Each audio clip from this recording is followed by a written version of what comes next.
Hey, what's up, guys? Welcome to the Edison Playground.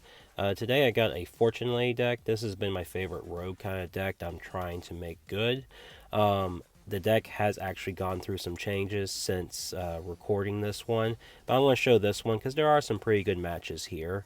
Obviously, you have Fortune Lay Light, that you use to set up to summon your other Fortune Ladies. And this one has a little bit of light and darkness energy with Dark Arm Dragon and Chaos Sorcerer.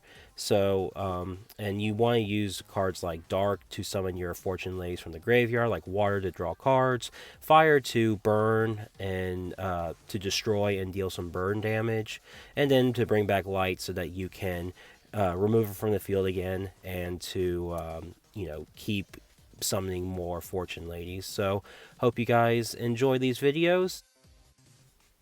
Alright, guys, we are loading into game one right here. So, my opponent is using blackwings. Since I'm doing the replays, it's pretty cool to see what my opponent had in their hand. It's interesting that they have a DD Crow as their main deck. That's usually a sideboard. Anyway, they go into Bora the Sphere, which destroys my Apprentice Magician, and I get my Fortune Lady Light. With two face downs, I decide to go with Giant Trunade, and then I flip the Fortune Lady face up and use Dimensional Hole. I like Dimensional Hole because it removes her from play and then brings her back on next turn to set up even more remove from play shenanigans with her.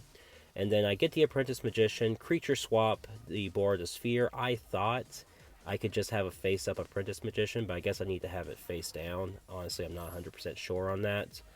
But goes for the Mystical Space Typhoon, but I used Threatening Roar so they cannot hit me. I am fearing the face down, so I'm going to play a little conservatively here as Fortunately Earth levels up and does the burn damage. But I guess my opponent thought that they couldn't win this, so yeah, we get an easy first game win. Okay, guys, we're going to game number 2 now. This right here is Obelisk the Tormentor. I did not know that the Egyptian gods were legal in Edison format, but here we are. At least according to Dueling Nexus and Dueling Books Edison card pool, they are. So, yeah, that's really interesting. They go play the gadgets and put some face downs, and on my turn, I have Fortunately Earth, who levels up, deals some burn damage. I get Fortunately Light back into my graveyard, and I foolish a Fortunately Water. Use the Dimensional Hole to get Fortunately Dark, and basically my plan is to destroy the gadget to get to special summon Water to draw more cards.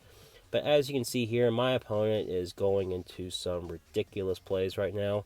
They Ultimate Offering and they summon all their gadgets, and at this point I had no idea what the heck they were doing. And as you can see, they keep summoning more gadgets, and by the end of this, they're going to summon Obelisk the Tormentor and leave the 2 green gadgets on the field. And you see right here, I was genuinely surprised. So I go and attack green, but they have the Dimensional Prison, so I get knocked out. So right here, I figured I would be able to survive this round with no problem. They summon the tentacle. I forget the basically the 2800 plant monster that's really annoying.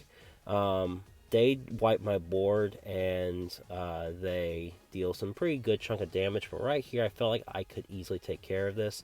So I attack with Fortunately Light, which they remove with Dimensional Prism. I think that was a mistake on their end because I get Dark, I get Sanguine. I use the Dimensional Prism to remove Tentacle, and then I use Creature Swap to get Obelisk the Tormentor myself. Now, I should have used Dimensional Gate to remove Fortunately Dark, but that's okay because right here I go and start to draw some cards, and my opponent is about to concede here. They really don't have an answer to Obelisk, and they can't target it with their spells and traps. So this was a pretty cool way to get that monster on my side of the field. And let's go into game 3. This is a really interesting game. This was a much longer back and forth game. This is, I guess, light and dark deck, and they use Royal Decree to negate my trap cards. Basically, I would almost consider this as like an anti-meta kind of deck. I don't know. People can probably tell me this might be more of an archetype in the Edison format. But right here, they have the advantage very early on. They go into Card Trooper. Take out my Apprentice Magician. I get Fortunately Light.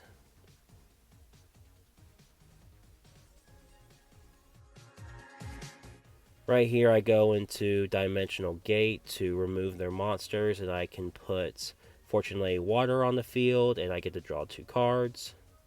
I do the Fortune's Vision to draw some more cards, and then I use Dimensional Hold to remove Light and summon Dark. So right here, I'm ready to attack, but they have the Battle Fader.